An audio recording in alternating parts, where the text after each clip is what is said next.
বিশ্বজুড়ে মার্কিন প্রেসিডেন্টকে বহনকারী বিমান সম্পর্কে জানার আগ্রহের অন্ত নেই। এয়ারফোর্স ওয়ান হলো মার্কিন যুক্তরাষ্ট্রের প্রেসিডেন্টকে বহনকারী বিশেষ বিমান। এটি বিশ্বের সবচেয়ে অত্যাধুনিক বিমানগুলোর মধ্যে অন্যতম। এয়ারফোর্স ওয়ানকে বলা হয় উড়ন্ত হোয়াইট হাউস। এটি শুধু একটি বিমান নয়, ভ্রাম্যমাণ কমান্ড সেন্টার। সুইজারল্যান্ডের দাভোসে ওয়ার্ল্ড ইকোনমিক ফোরামের সম্মেলনে যোগ দিতে যাচ্ছিলেন মার্কিন প্রেসিডেন্ট ডোনাল্ড ট্রাম্প। তবে এয়ারফোর্স ওয়ানে যান্ত্রিক ত্রুটি দেখা দেওয়ায় সেটি মেরিল্যান্ডের জয়েন্ট বেস ফিরে গেছে। হোয়াইট হাউস থেকে এই ত্রুটিকে সামান্য বৈদ্যুতিক গোলযোগ দাবি করা হলেও বিস্তারিত তথ্য জানায়নি। সিএনএন জানায়, উড্ডয়নের পর এয়ারফোর্স ওয়ানের প্রেস কেবিনের আলো কিছু সময়ের জন্য জ্বলে আবার নিভে যায়। তখনই শুরু হয় উদ্বেগ। এটি কোনো সাধারণ বিমান নয়। 3 তলা বিশিষ্ট এই উড়োজাহাজে রয়েছে প্রায় 4000 বর্গফুট জায়গা।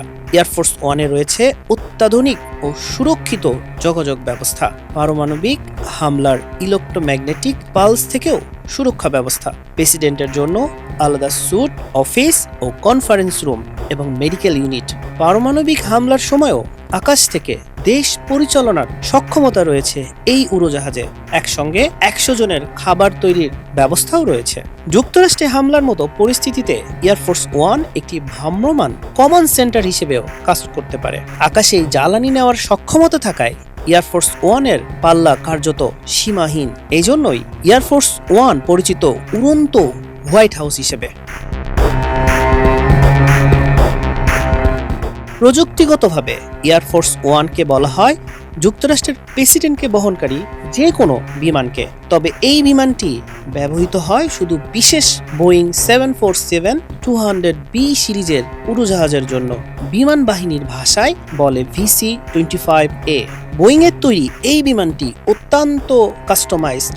নীল সাদায় রং করা এই বিমানের গায়ে ইউনাইটেড স্টেটস অব আমেরিকা লেখা রয়েছে বড় বড় অক্ষরে।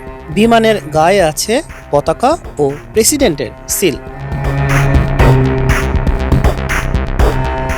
এয়ারফোর্স ওয়ানের রক্ষণাবেক্ষণ ও পরিচালনার দায়িত্বে রয়েছে প্রেসিডেন্সিয়াল এয়ারলিফট গ্রুপ। 1944 সালে প্রেসিডেন্ট ফ্রাঙ্কলিন ডি রুজভেল্টের নির্দেশে এই বিমানের যাত্রা শুরু হয়।